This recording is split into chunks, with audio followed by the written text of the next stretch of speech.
আসসালামু আলাইকুম, welcome to my page Sabira's Kitchen. সবাই কেমন আছেন বন্ধুরা? আশা করি আল্লাহর রহমতে অনেক ভালো আছেন। আমিও আপনাদের দোয়ায় অনেক ভালো আছি। আজকে আমি আপনাদের সাথে দারুণ মজার একটি রেসিপি শেয়ার করব। আশা করি আপনাদের ভালো লাগবে। এই শাকগুলোকে আপনারা সবাই চিনেন, তো আমাদের এখানে এই শাকগুলোকে বতুয়া শাক বলা হয়। আপনাদের এখানে কি বলে জানি না, অবশ্যই অন্য কোনো নাম থাকলে কমেন্ট করে জানাবেন। এবার শাকগুলোকে পরিষ্কার করে নিব, আর এই যে ডাটাগুলো হাত দিয়ে ভেঙে নিব, আর শাকগুলোকে দু টুকরা করে নিচের দিকটা ফেলে দেব আর উপরের অংশটা রেখে দিব। শাক ভালো করে বেছে ধুয়ে নিয়েছি, এবার এগুলোকে চিকন করে কেটে নিব।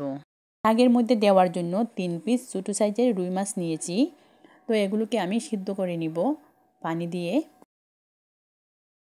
এখানে আমি শাকগুলোকে খুব মিহি করে কেটে নিয়েছি, আর শাকের মধ্যে দেওয়ার জন্য এখানে নিয়েছি রসুন কুচি ও পেঁয়াজ কুচি আর কাঁচামরিচ, সবগুলো শাকের পরিমাণ করে। এই বতুয়া শাকে রসুনের পরিমাণটা একটু বেশি দিলে খেতে ভালো লাগে, এর জন্য আমি পেঁয়াজ আর রসুন সমানভাবে কেটে নিয়েছি।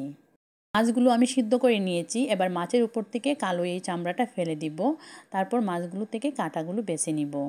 এখানে আমি মাছের কাঁটা ফেলে দিয়ে মাছগুলো বেছে নিয়েছি।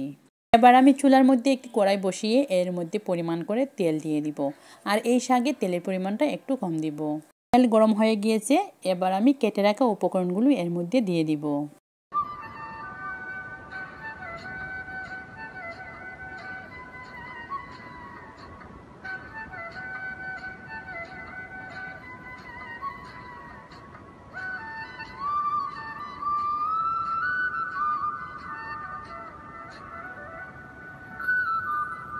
পেঁয়াজ রসুনগুলো আমি হালকা ভেজে নিয়েছি, এবার আমি এর মধ্যে দিয়ে দিব সাদা তিল।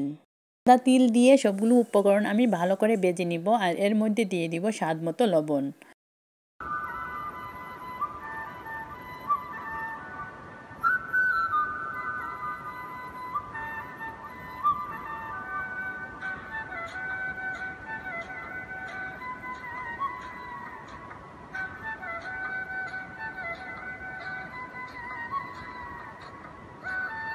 উপকরণ ভালো করে ভেজে নিয়েছি, এবার আমি এর মধ্যে দিয়ে দিব মাছের কিমাগুলো।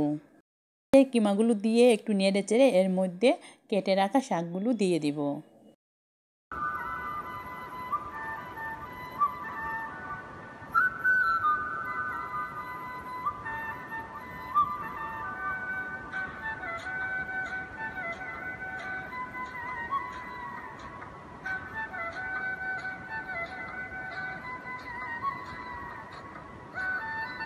দিয়ে দিয়েছি সবগুলো উপকরণের সঙ্গে, এবার নেড়েচেড়ে মিশিয়ে নিব। তারপর 5 মিনিট রান্না করলে তৈরি হয়ে যাবে দারুণ মজার এই বতুয়া শাক।